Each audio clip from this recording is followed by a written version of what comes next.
Hey friends, I've been hinting at it, I've made some comments in some other people's, and now I'm going to reply to a comment and officially go on record saying that this Eagles defense was a top 5 defense of a Super Bowl winner of all time. And we're going to get into why I think that is. Before we talk about why it is, let's talk about why it probably is not being perceived that way. And it's storylines. Number one storyline was Nick Sirianni, bad coach. That took over the beginning of the season when they were 2-2, and so everything was on Sirianni and not looking at what the defense. Although already the signing of Braun was looking like an amazing move, but still that was not the storyline took over. Number two storyline: is Hurts elite and can he win you? Listen, again, I've said it. I'll say it again. I'm not a Hurts elite guy, and it's not an insult. Hurts is at that second tier, and right now, there's nothing that I could project that would keep him from getting into the Hall of Fame. He's been to 2 Super Bowls. He's won one. And if he has the same career he has, he'll be just a top 10 quarterback on his entire career. And based on the Eli Manning talk, he's going to have a good shot at getting in, as is. Hopefully, he gets another Super Bowl and locks it up. But those were 2 storylines that were exceedingly over the Eagles the entire season, with the mega offensive storylines in some of the other things, but their defense is not talked about because the league is so focused on offense. And I think one of the things you can look about is how down offense was this season, because we didn't know who the MVP was, because this defense was so good as well. It just didn't get looked at that way. It's a strange storyline season. But now let's talk about some of the facts. Fact number one: this was the number 1 defense in the league in yards per game, 174 points up there. 175 yards per game they gave up. Okay? It's insane. It's insane when you think about it. Number 2 is, let's look at this playoff run, and I got some receipts. Let's talk with the game everyone kind of forgot about, the great Love versus the Eagles coming to town. Love is one of the 2 guys who is supposed to be ascending into the elite level of quarterback that the Eagles faced. And how did he do? Well, Love and Green Bay lost 22-10 to these Eagles, held to 10 points. He threw 3 interceptions. Love, who's supposed to be, Toyothon was over, I guess, right? So, sacked twice, QBR 38.1. And this was one of the 3 teams in the NFL this season, the Eagles, Green Bay, and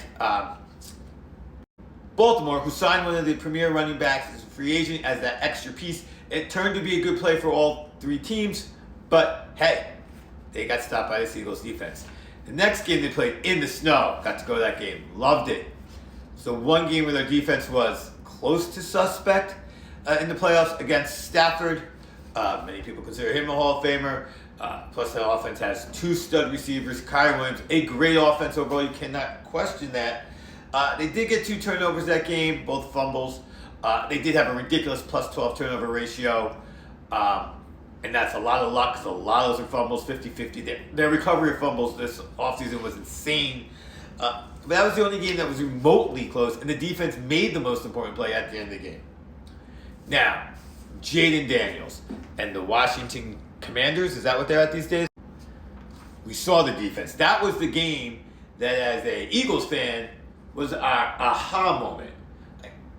55 points never is an offensive outburst. It is always the defense getting you the ball in great opportunities. 55 points is a huge offensive game on points, but it's all about the defense when you see that kind of blowout.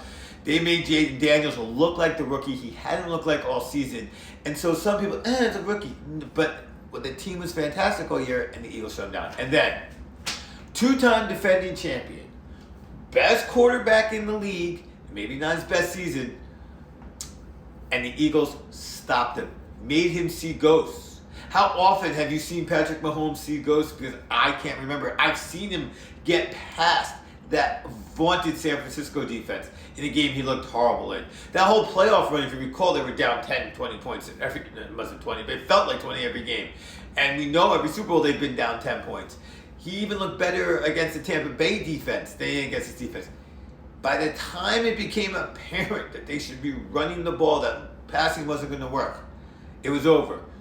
50% pressure rate, 0% defensive line blitzing. That's unbelievable. And Davis is already the best defensive tackle on the pass rush in the NFL, taking that spot that used to belong to Sapp, that used to belong to Donald. He's it. The defense is stacked. Now, next year, they're going, if you feel like it, Roseman's going to get Myles Garrett. And then the talk will be about how great the defense is overall. And if that team goes and wins the Super Bowl with the Myles Garrett defense, then we'll all go, oh, it's the great defense.